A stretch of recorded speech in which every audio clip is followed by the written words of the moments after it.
चरण है सब और नेत्र सिर और मुख है सब और कान है, वही जगत में सबसे घेरे हुए स्थित है।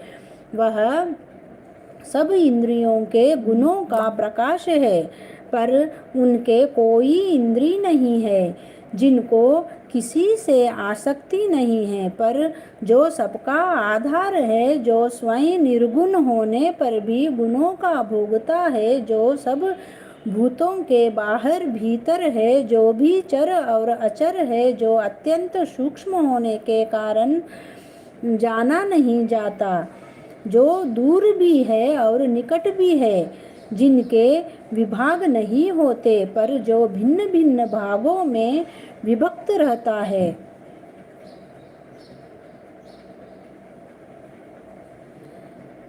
समान रहता है। समस्त भूतों का पालन, नाश और उत्पन्न करने वाला वही ज्ञेय है। वह अंधकार से परे ज्योतिषमान पदार्थों को ज्योति देता है। वही ज्ञान जानने योग्य पदार्थ ज्ञान के द्वारा जानने योग्य सबके हृदय में निवास करता है। इस प्रकार क्षेत्र, ज्ञान और ज्ञेय, इसको संक्षेप में कहा।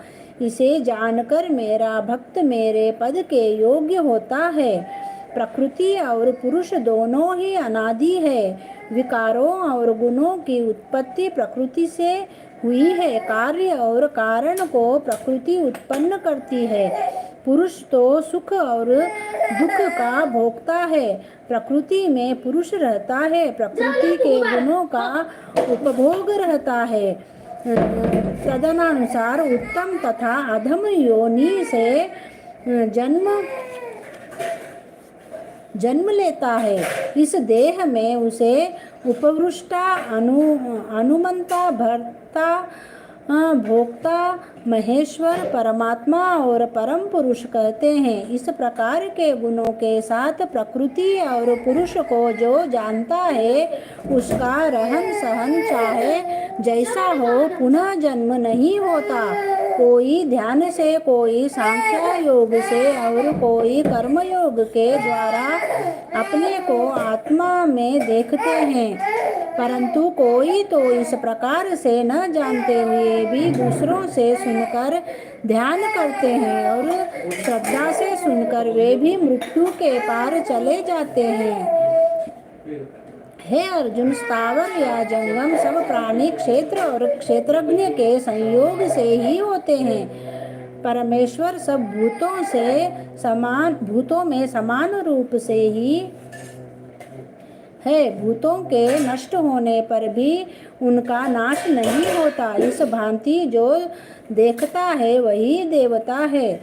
सब में समान रूप से स्थित परमेश्वर को देखता हुआ जो अपनी आत्मा का नाश नहीं करता, वह उत्तम गति प्राप्त करता है। जो यह देखता है कि प्रकृति द्वारा सब कर्म होते हैं और आत्मा अकर्ता है, वही मानो देवता है। जब वह भिन्न भिन्न भूतों को परमेश्वर के बीच एक रूप देखता है और उसी से उनका विस्तार देखता है, तब वह ब्रह्म को प्राप्त होता है। हे कौन्तेय, अनादि और निर्गुण होने से परमेश्वर अव्ययी है। शरीर में रहता हुआ भी वह कुछ नहीं करता, न उसमें लिप्त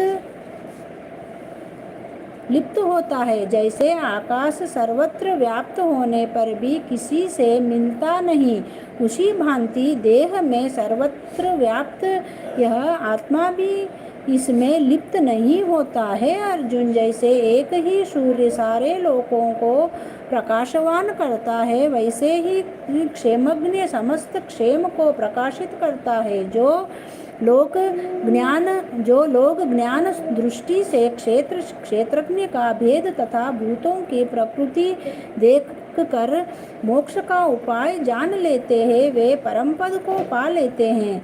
इति श्रीमद्भगवद्गीतासु उपनिषत्सु ब्रह्म विद्या योग शास्त्रे श्री कृष्ण अर्जुन संवादे क्षेत्र क्षेत्रज्ञ विभाग योगो नाम 13वां अध्याय समाप्त। बोलो श्री कृष्ण भगवान की जय।